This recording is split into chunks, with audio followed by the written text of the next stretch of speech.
Contra la alegría está la tristeza. ¿Y qué hago contra la tristeza? Dice cosas muy chistosas como, pues duerme bien, ten sentido del humor, que te cuenten un chiste y métete a bañar.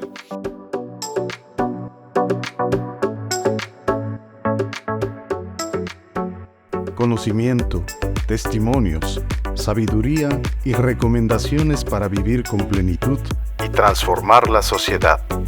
Formar para transformar. Un podcast de la Universidad Pontificia de México.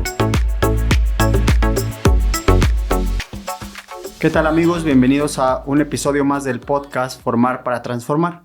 En esta ocasión nos acompaña el doctor Julián López Amusurrutia, quien nos hablará sobre la vigencia, la actualidad de Tomás de Aquino. Bienvenido, doctor. Muchas gracias, Julio. Con una gran alegría participamos en todas las iniciativas de nuestra querida Universidad Pontificia de México. Bien, el doctor Julián lo es en teología por la Universidad Gregoriana de Roma y actualmente es profesor estable ordinario de nuestra universidad. Así es que en esta ocasión tocaremos puntos sumamente interesantes, neurálgicos y vigentes, hay que decirlo, sobre Tomás de Aquino. En homenaje, usted nos va a decir inclusive por qué hoy hablar de Tomás de Aquino. Tomás de Aquino es uno de los autores, si no probablemente el autor, que en filosofía y en teología más ha influido del segundo milenio del cristianismo. Un autor sólido, referente para todos, un doctor común, y al mismo tiempo un hombre de una santidad extraordinaria, un hombre que interviene en un momento clave de la maduración, de la reflexión en la Iglesia, y por muchas razones un referente continuo para toda la Iglesia, especialmente occidental, para la Iglesia latina. Y estamos pues acercándonos a la celebración de varios momentos que tienen que ver con él. Él, dado que nació en 1224 o 25, hay la duda, muere en 1274, el 7 de marzo, y es canonizado en 1323. Entonces, en estos años estamos celebrando los 700 años de su canonización, los 750 años de su muerte, lo que la Iglesia llama su dies natalis, y al mismo tiempo los 800 años de su nacimiento. Es un momento oportuno para volver la mirada hacia él, descubrir cómo su mensaje, su reflexión teológica tiene vigencia, también y sobre todo por su método, por el modo como él afronta las cuestiones y que sigue siendo un faro que ilumina a la Iglesia Católica. Perfecto, muchas gracias. En esta misma tónica, entonces creo que sería muy conveniente para nuestros amigos poner un panorama general de quién es Tomás de Aquino, ¿no? No solo como teólogo, que por supuesto es capital en el pensamiento, como persona, su formación, su contexto, inclusive que seguramente influirá de manera determinante en sus intereses teológicos y filosóficos. Tomás de Aquino es un personaje interesantísimo. Él nace en la zona de Nápoles, en el sur de la actual Italia, y es miembro de una familia acaudalada, de una familia noble por varios lados. Se espera de él una carrera eclesiástica importante, mucho antes de que se incorporara a la orden a la que decide entrar. Él es sobrino de quien en su momento es el abad de la abadía de Montecassino. Entonces hay una tradición familiar muy importante que lo vincula con los benedictinos. Hay algo de clase, de importancia eclesiástica en este monasterio. Y a pesar de que él tiene una gran afinidad, por supuesto, también con el mundo de los monjes, él decide, por una fascinación particular que descubrió desde el inicio, él decide hacerse dominico, incorporarse a la orden de los predicadores, que en su momento era una orden nueva. Entonces algo nuevo, no muy seguro, no sabemos para dónde vaya a ir. Entonces la familia misma se opone a esto. Le añadimos que es una orden que quiere ser pobre, que quiere predicar de manera totalmente en la pobreza. Son lo que se llaman las órdenes mendicantes. Y esto en su primer momento no le agrada a la familia de Tomás.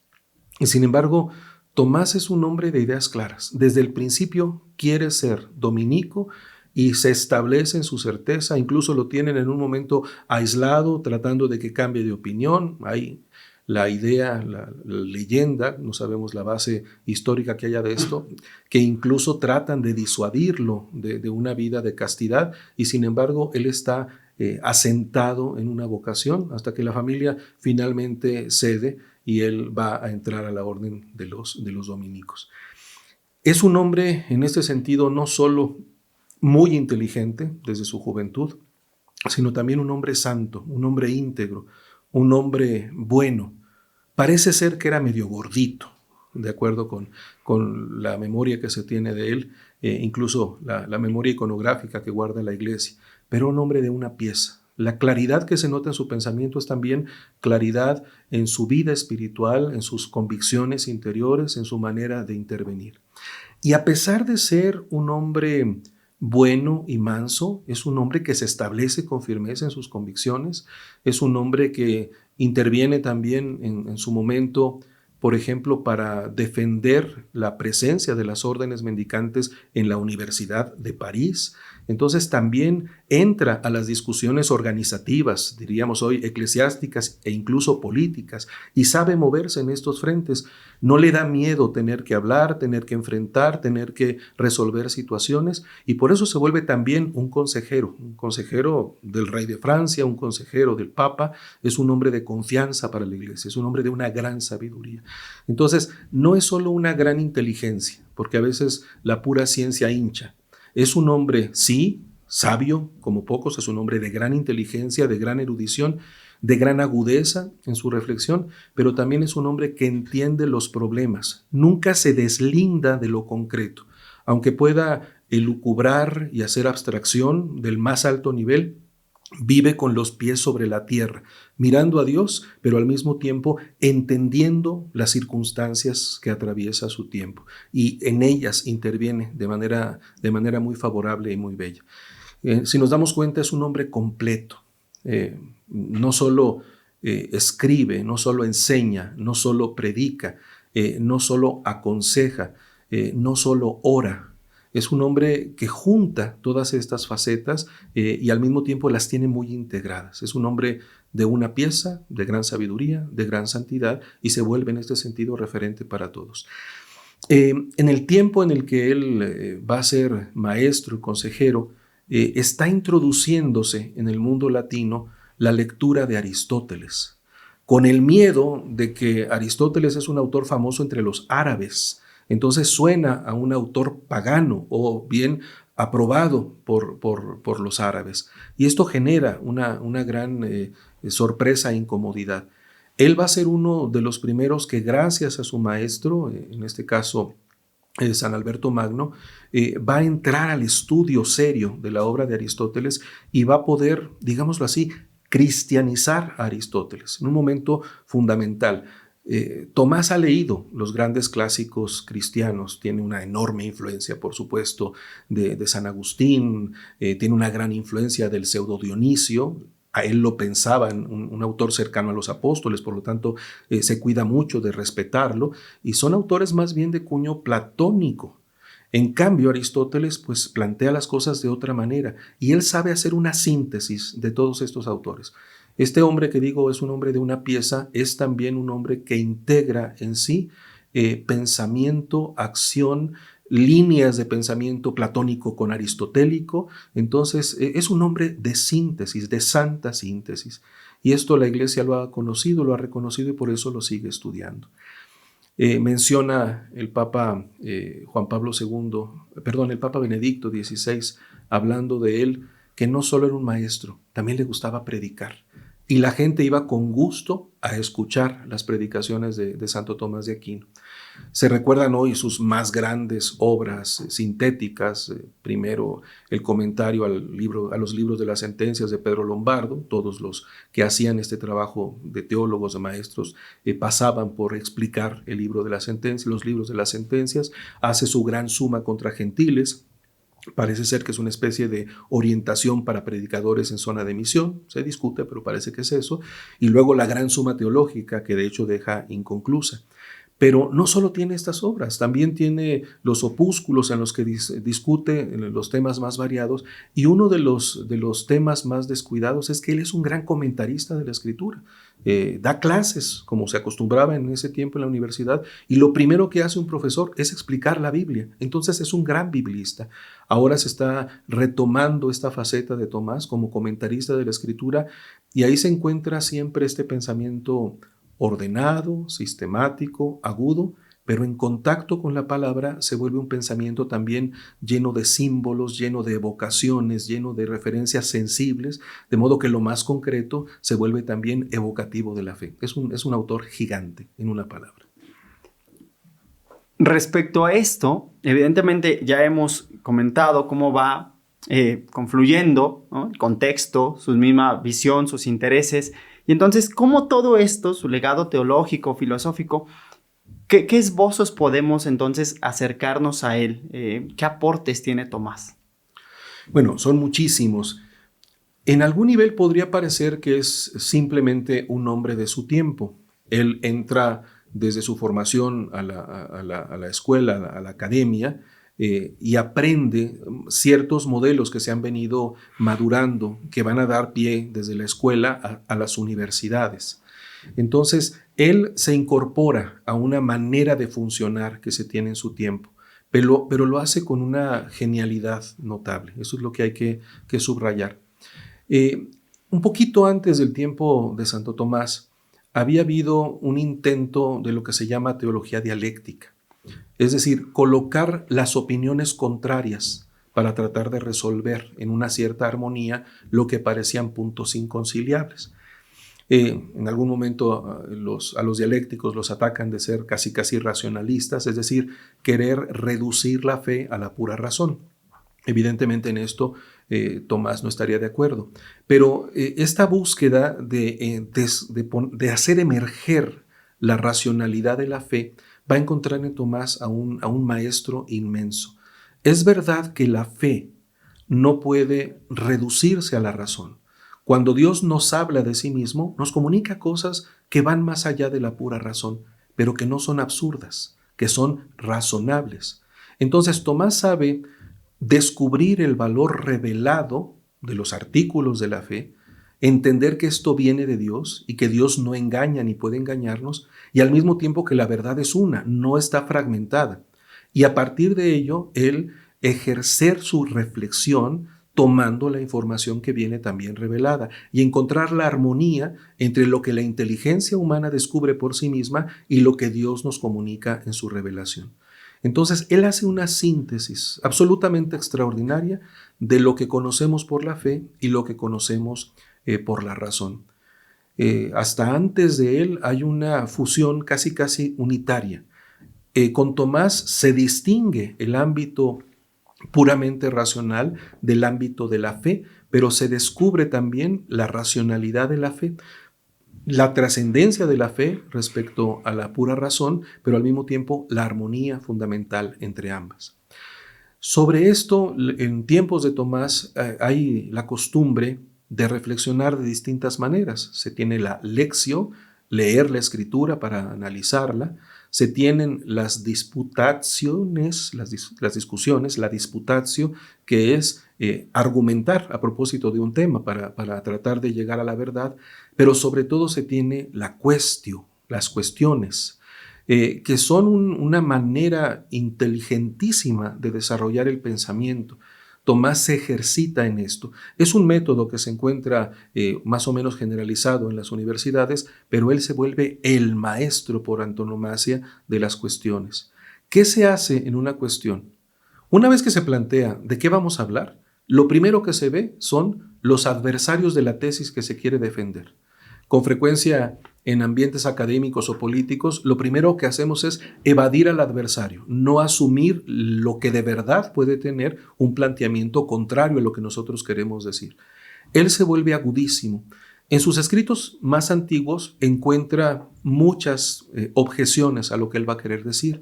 Conforme va avanzando su pensamiento, cada vez encuentra menos objeciones porque hace más síntesis. Son pocas las objeciones, pero son las objeciones nucleares. Esto es parte de su genio. Entonces, asumir las opiniones contrarias como un primer paso. Luego viene, por supuesto, el momento en que se reconoce una autoridad, puede ser una autoridad de la Biblia, puede ser una autoridad filosófica, puede ser una autoridad de un padre de la iglesia o de un gran pensador, y a partir de esa autoridad se establece una argumentación coherente. Y aquí tenemos el genio de esa argumentación. Lo más notable en la argumentación que hace Tomás es lo que podemos llamar las distinciones. Muchos de los conflictos que se tienen en el ámbito del pensamiento tienen que ver con que estamos usando una palabra, pero la palabra tiene distintos sentidos o distintos usos. Entonces, si no nos damos cuenta de la diferencia de matices, podemos malentenderlos. En esta argumentación, además de su extraordinaria coherencia, distingue a Tomás la capacidad de distinguir. En este aspecto se entiende así, en este otro aspecto se entiende así. Tienen en común esto, pero hay que distinguir esto. Es más o menos a modo de esquema, ¿no? Cómo se lleva a cabo la distinción. Esto sigue siendo vigente porque así funciona la inteligencia. Encontramos la realidad como un todo armónico, ordenado, pero a partir de esto, y siempre en contacto con lo más concreto y lo más real, nos damos cuenta de que la riqueza de la realidad, aunque esté ordenada, tiene matices, tiene diferencias, y las diferencias, las distinciones nos ayudan a entender la armonía de la realidad. Después de presentar el argumento de manera ordenada y orgánica, Tomás responde a las objeciones que mencionó al inicio. Este esquema alcanza su cúspide en la Suma Teológica, esta obra extraordinaria que también tiene un propio sentido orgánico, ¿no? Todo viene de Dios, sale de Dios y regresa a Dios. Y en este salir de Dios para crear y regresar a Dios se establece la coherencia del universo entero. Pero a pesar de que hable de la coherencia del universo entero, no es un esquema, digámoslo así, fascista, unilateral, riguroso. Es riguroso, pero no en el sentido de inflexible, no, al contrario. Es un ejercicio en permanente cuestionamiento que pregunta y entonces va descubriendo y va integrando de manera armónica lo que descubre. Creo que esta manera de abordar desde el pensamiento los problemas se vuelve paradigmático para la teología y para la filosofía en todos los tiempos. Y justo en este método, en esta forma de Tomás de llevar a cabo una argumentación ordenada, ¿no? En el campo de investigación, de especulación, hoy se habla mucho de eso, ¿no? Tomás en la metafísica, Tomás retomando a Aristóteles, ¿no? Tomás dialogando con los que están en su tiempo. Entonces, ¿cómo nosotros hoy podríamos actualizar? Me parece que esto es importante porque a partir del coloquio del que hablaremos en un momento, había cuestiones de estas, ¿no? Hoy Tomás, ¿en qué puntos de toda esta riqueza intelectual, teológica, filosófica, en qué puntos tiene particular vigencia? Mira, por una parte, ya lo mencionaba, en el mismo recurso a la inteligencia y en la misma respuesta de la fe. Hay elementos que son perennes, en el sentido de que forman parte de nuestra naturaleza. Independientemente de las circunstancias, de las coyunturas, de los cambios, hay cosas que son esenciales en el ser humano. Y en ese sentido, Tomás nos muestra lo que significa el pensamiento ordenado. Entonces, su principal referencia respecto a lo intelectual es el ejercicio riguroso de la inteligencia. Ahora, por ejemplo, que se habla de inteligencia artificial. Recientemente Noam Chomsky hacía una crítica de esto. La inteligencia artificial no es inteligencia humana, nunca lo será. Es un complejo de plagios, pero no es realmente esta capacidad intuitiva de captar lo real y expresar lo real en un lenguaje que es sumamente agudo y al mismo tiempo impresionante como sistema. Entonces, lo primero es que Santo Tomás nos enseña a pensar y a pensar en orden y a pensar bien. El pensamiento que tenía él y el pensamiento que tenemos nosotros, a pesar de que nosotros tenemos más información, es en realidad la misma inteligencia humana. Entonces, en lo esencial, el ejercicio del pensamiento. Pero al mismo tiempo, en la base del pensamiento está una condición humana. Creo que algo poco explorado es la bondad de Tomás. Entonces, Tomás es vigente también porque él es un hombre bueno y en su bondad puede entrar a vivir y a compartir con sus hermanos y a ser responsable de lo que le va tocando precisamente desde esta bondad, que no es una bondad blanda, digámoslo así. Es una bondad auténtica, convencida desde su estructura y condición humana. Tomás cree en el ser humano. No entro en detalles ahí porque sería muy complicado especificarlos, pero por ejemplo, él piensa que una persona que llega a confesarse ya realmente ha hecho un acto de amor perfecto.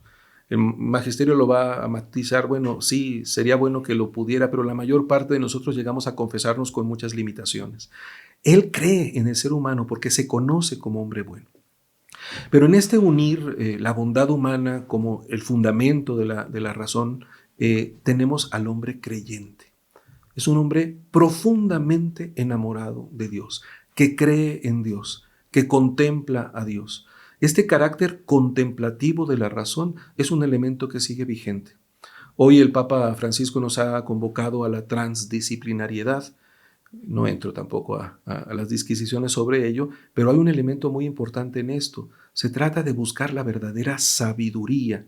Y esta verdadera sabiduría integra perfectamente las disposiciones de apertura al Dios que se ha revelado. Y en ese sentido, él es un hombre que cree y contempla. Lo puntualizo en dos referencias importantes. Por una parte, la litúrgica. Recordamos que Tomás de Aquino es quien elabora buena parte de los textos para la fiesta del Corpus Christi.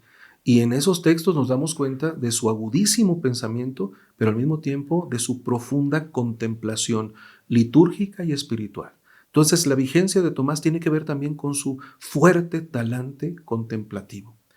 Y esta contemplación nos lleva al segundo episodio, bastante célebre. ¿Por qué quedó inconclusa la Suma Teológica?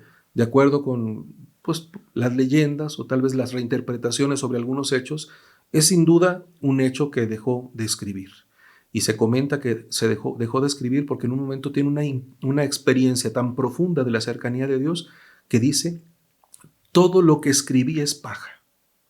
Bueno, ahí tenemos el resultado. Sin duda, lo que escribió como paja es el tesoro más rico que tenemos para reflexionar sobre la fe y sin embargo siempre será poca cosa delante del amor de Dios que se nos manifiesta. Entonces Tomás guarda vigencia por todo esto.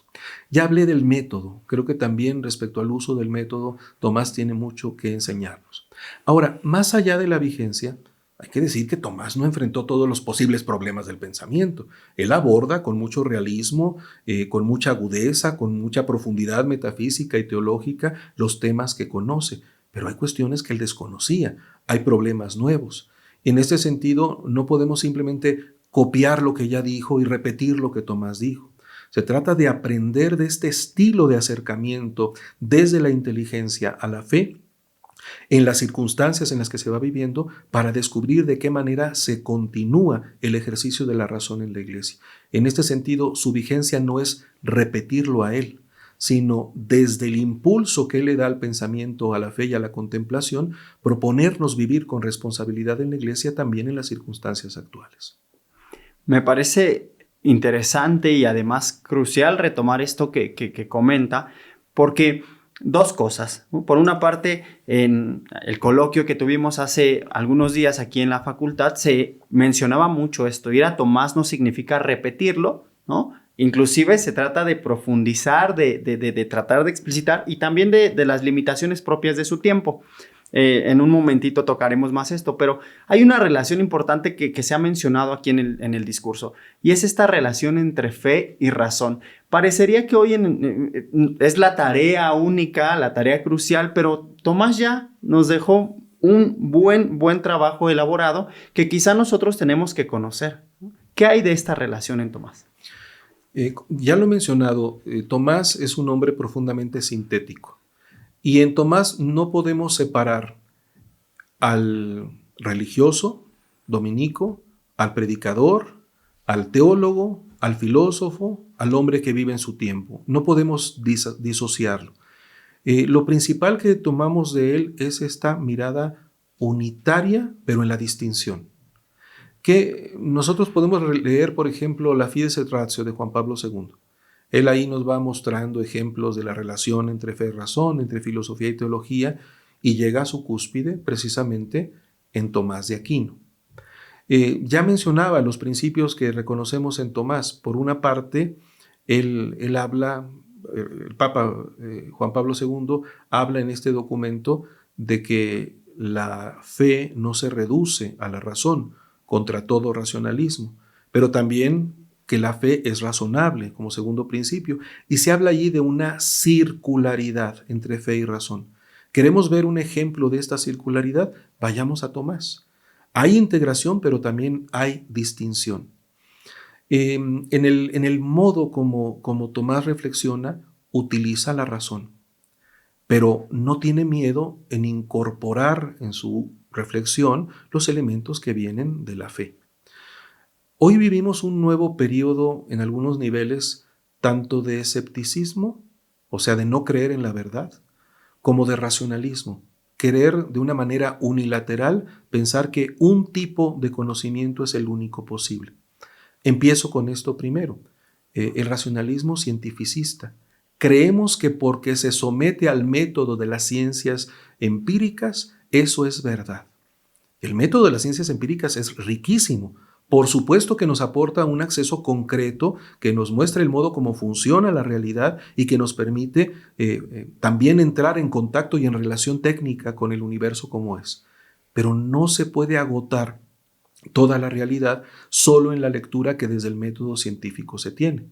En ese sentido, podemos hoy recordar, sí, que el método científico empírico tiene su valor y su alcance, pero también tiene su límite. Por otra parte, hoy vivimos también una cierta tendencia a la desconfianza en la verdad. En el fondo afirmamos que cada uno cree lo que quiere y piensa lo que piensa, y tu verdad y mi verdad, aunque sean contradictorias, valen igualmente. Y esto también es una gran mentira.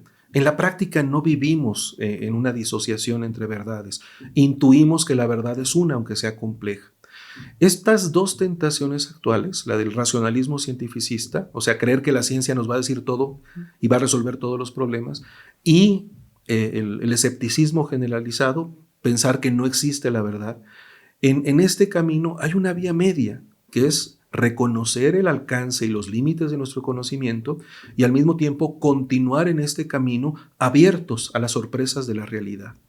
Uno de los elementos que se mencionó en el coloquio, ahorita hablaremos de él, tiene que ver con esto que lo encontramos también en Tomás. Una apertura sincera al contacto con la realidad, dejarnos tocar por la realidad. Por otra parte, una apertura a nuestra propia conciencia. A partir de allí, una apertura a los otros y una apertura a Dios. Las relaciones constitutivas del ser humano como punto de partida para el desarrollo también en nuestro tiempo. Y esta apertura es la clave para esta circularidad entre fe y razón. Interesante. Pienso inmediatamente en estas vías, ¿no?, de acceso al conocimiento de Dios que Tomás esboza y que tocan mucho en este sentido lo fenomenológico, ¿no?, la experiencia concreta que se eleva a un plano sobrenatural. O sea, no desdice esta interacción y ni siquiera las pone en contradicción, no son antitéticas, no. Por eso, ahora que retomamos aquí en la facultad, que hicimos este ejercicio, interfacultades, de tomar el pensamiento de Tomás, de hacerle un homenaje, de inclusive esbozar ya esta tarea. Recuerdo las palabras del decano, el padre Ricardo, que decía, hay que acercarnos con un pensamiento crítico, ¿no?, con las limitaciones propias de su tiempo, pero también con las riquezas que hoy las podemos dejar a un lado o las podemos hacer nuestras, sino para repetirlas, sí para retomar de ellas y para trazar caminos, ¿no?, en esta profundización de la verdad. Recordaba lo que el Papa Benedicto también decía, ¿no?, esta dictadura del relativismo que se pone como una bandera de tolerancia, pero en el fondo lo que nos está diciendo es que somos incapaces de acceder a la verdad. Y curiosamente esto nos lleva a caer en la trampa del pensamiento único, que es curiosamente negando la pluralidad, queriendo afirmar el carácter general de la plural, digamos, del pensamiento, se termina por negar la riqueza de la realidad y se impone un pensamiento único, efectivamente. Ahorita que mencionabas el tema de Dios, creo que es muy interesante verlo. Las llamadas vías de la existencia de Dios para demostrar la existencia de Dios no quieren ser pruebas científicas, son una manera de acercarnos a un Dios que ya conocemos para mostrar que no es irracional, pero él también reconoce el alcance, por ejemplo, para decir, nosotros no conocemos la esencia de Dios, en esto sigue una gran tradición. En el fondo es el reconocimiento consciente del alcance y del límite de la razón y el ejercicio sabio de la misma, ¿no? Uh-huh. ¿Cómo entonces en nuestra facultad, ¿no?, hemos retomado y cómo se sigue, ¿no? Pretendemos comprender que no ha sido un trabajo que se haya hecho para un par de días y que pretenda quedarse allí, sino que pretendemos hacer eco de esto que nos está diciendo. ¿Qué proyectos, qué visión, qué ecos ha dejado este coloquio en la facultad? Bueno, acabamos de tener en la facultad el coloquio interfacultades, de hecho en la universidad es interfacultades, fue un trabajo tanto de la Facultad de Filosofía como de la Facultad de Teología. Es un homenaje a él, ya se puede ver el material que se tuvo, está accesible en las redes de la universidad. Y este es uno de los primeros elementos de homenaje que quisimos tener. Un acercamiento muy rico. El primer día, el doctor Erasmo Bautista nos presentó una bellísima reflexión, lo que él llamó levantamiento espiritual a partir de Tomás. Casi es una sublevación contra el momento en el que nos encontramos para dejar que el espíritu emerja y para lanzarnos a la contemplación de la bondad, de la verdad y también de la belleza. Una invitación muy fuerte desde Tomás y desde el realismo de Tomás a entrar en nuestro tiempo como profetas de la verdad, del bien. Creo que fue una propuesta muy bella. Luego tuvimos este primer panel con 3 obispos, los 3 son filósofos, fue una cosa muy, muy interesante, y cada uno de ellos abordó desde distintas perspectivas precisamente el tema de Dios, ¿no? La vigencia del hablar de Dios, la pregunta sobre el modo como hoy debemos hablar de Dios, y ante las preguntas y los desafíos de nuestro tiempo llama la atención este acercamiento desde la sabiduría del amor, que no es un amor veleidoso como el que hoy se plantea, sino desde la profundidad constitutiva de nuestra atención amorosa a la verdad. Creo que en esto tenemos mucho que reflexionar y que trabajar. Terminó este primer día con un homenaje a los 30 años como maestro en filosofía de nuestro querido próspero Alfredo Vargas Alonso, y por supuesto nos unimos a esto con un gran reconocimiento a él. Al día siguiente, tu servidor tuvo la ponencia sobre el bautismo en Santo Tomás de Aquino. Yo aquí quisiera solamente hacer una nota. Fue una exposición teológica. ¿Por qué el tema del bautismo? Me preguntaban. Pues porque lo que hoy urge es descubrir la identidad cristiana. Hablamos de la importancia de los laicos. No entenderemos el papel de los laicos en la iglesia si no entendemos la identidad del cristiano a partir del bautismo. Y ponerse a leer los textos que de Tomás hablan del bautismo es una experiencia formidable, riquísima y bellísima. Esta es una de las características de Tomás. Se mete uno a un tema y empiezan a surgir perspectivas, evocaciones, miradas sintéticas, pensamientos ulteriores. Tomás nos emociona por una parte y por otra parte nos pone a pensar más. Esta es una característica. Por eso fue el tema del bautismo. Además, en una iglesia que quiere ser sinodal, no hablaremos de auténtica sinodalidad cristiana si no entendemos la identidad de todos y la dignidad de todos en la iglesia a partir de nuestro bautismo. Luego tuvimos este panel también bellísimo con 3 profesores de nuestra facultad hablando desde distintas perspectivas, desde la perspectiva por una parte espiritual, el padre Ramón, por otra parte desde la perspectiva de la teología fundamental, Mariana Ibalú, y finalmente desde la perspectiva de la educación, el padre Félix. Un acercamiento interdisciplinar, distintos temas, pero que nos muestran la riqueza, la profundidad, la amplitud del pensamiento de Tomás. Y luego tuvimos un evento, una actividad que yo creo que es fundamental, los llamados conversatorios. ¿En qué consistieron? En leer textos. Se seleccionaron 8 textos de Santo Tomás, que previamente se le entregó el paquete a los alumnos, para que los leyeran, alguno de los temas que estaban en cuestión, y se fueran a discutir sobre los temas. Con distinto éxito, por supuesto, como siempre pasa en estos ejercicios, pero queremos conocer y hacer un homenaje a Tomás. ¿Cómo podemos hacerlo? Accediendo a sus textos. Creo que esto es la clave. ¿Quieren conocer a Tomás? Léanlo.